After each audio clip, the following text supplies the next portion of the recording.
समय एक रेत की तरह होता है जिसका उपयोग हमें अच्छे कामों में, अच्छे व्यवहार में करना चाहिए। समय की कीमत को पहचानो, क्योंकि अगर एक बार समय हाथ से निकल गया तो दोबारा हाथ नहीं आता है। हेलो एवरीवन, मैं हूँ श्रद्धा सिंह। एक कहानी के माध्यम से बताने जा रही हूँ कि समय की कीमत क्या है। समय का मूल्य पहचानो।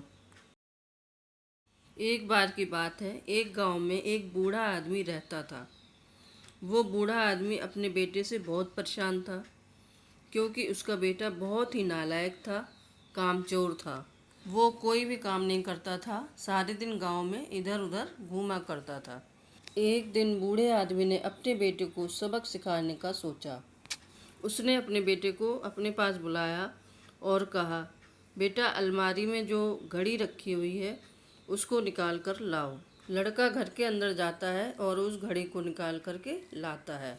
फिर उसके पिता ने कहा कि अब तुम एक काम करो, इस घड़ी को लेकर बाजार में जाओ और जितने लोग भी तुम्हें मिलेंगे सभी से इस घड़ी की कीमत पूछना। लड़का घड़ी को लेकर के बाजार जाता है और सभी से घड़ी की कीमत पूछता है। किसी ने उसकी कीमत 500 बताई, किसी ने 1000 और किसी ने 800। सभी ने लड़के को घड़ी की कीमत अलग अलग बताई। वो लड़का वापस अपने पिता के पास जाता है और सारी बात बताता है कि सभी ने घड़ी की कीमत अपने हिसाब से बताई। किसी ने 500, किसी ने 1000 और किसी ने 800। कुछ लोगों ने एक जैसी कीमत बताई। पिता ने कहा, ठीक है, इस घड़ी को वापस अलमारी में रख दो और जाओ। अगले दिन बूढ़ा आदमी फिर से अपने बेटे को बुलाता है और घड़ी लाने को बोलता है। लड़का फिर से अलमारी से घड़ी निकाल कर लाता है। अब बूढ़ा आदमी बोलता है कि बेटा, आज जो इस घड़ी के अंदर समय चल रहा है उसकी कीमत पूछ कर आओ। लड़के को समझ नहीं आ रहा था कि उसके पिता उससे क्या करवाना चाहते हैं। वो लड़का दुखी मन से फिर से बाजार गया और सभी से उस घड़ी के अंदर जो समय चल रहा है उसकी कीमत पूछने लगा। तो बाजार में जो लोग थे उनको लगने लगा कि इस लड़के की मानसिक स्थिति ठीक नहीं है। कल ये घड़ी की कीमत पूछने आया था और आज समय की कीमत पूछ रहा है। कुछ लोगों ने उसे भगा दिया और कुछ लोग उसका मजाक उड़ाने लगे। अब लड़का परेशान हो जाता है और सोचता है कि ये मेरे साथ क्या हो रहा है। और वो आखिरी बार एक बूढ़े आदमी की दुकान में जाता है। बूढ़ा आदमी बहुत व्यस्त था, फिर भी वो लड़के का सवाल सुनते ही समझ गया कि लड़का क्या पूछना चाहता है।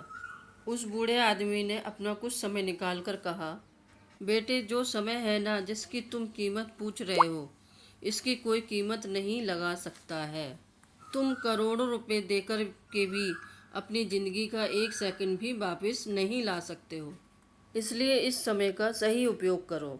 और बताया कि समय की एक अच्छी बात होती है और एक बुरी बात भी होती है। बुरी बात यह है कि समय गुजर जाता है और अच्छी बात यह है कि तुम इसे किन चीज़ों में गुजारते हो, यह तुम्हारे हाथ में होता है। सभी के पास 24 घंटे हैं, अमीर के पास भी और गरीब के पास।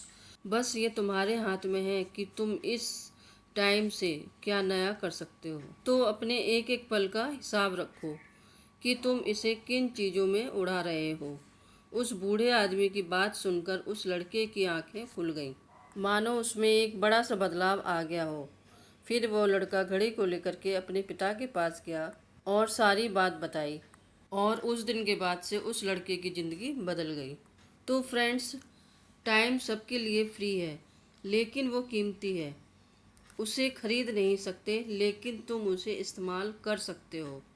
तुम उसे रख नहीं सकते हो, तुम उसे स्पेंड कर सकते हो। समय एक रेत की तरह होता है, एक बार अगर फिसल गया, एक बार अगर गवा दिया तो उसे कभी वापस नहीं पा सकते हो। इसलिए समय की कीमत को समझो और समय का सही उपयोग करो। तो वीडियो अच्छी लगी है तो लाइक, शेयर और सब्सक्राइब ज़रूर कीजिए।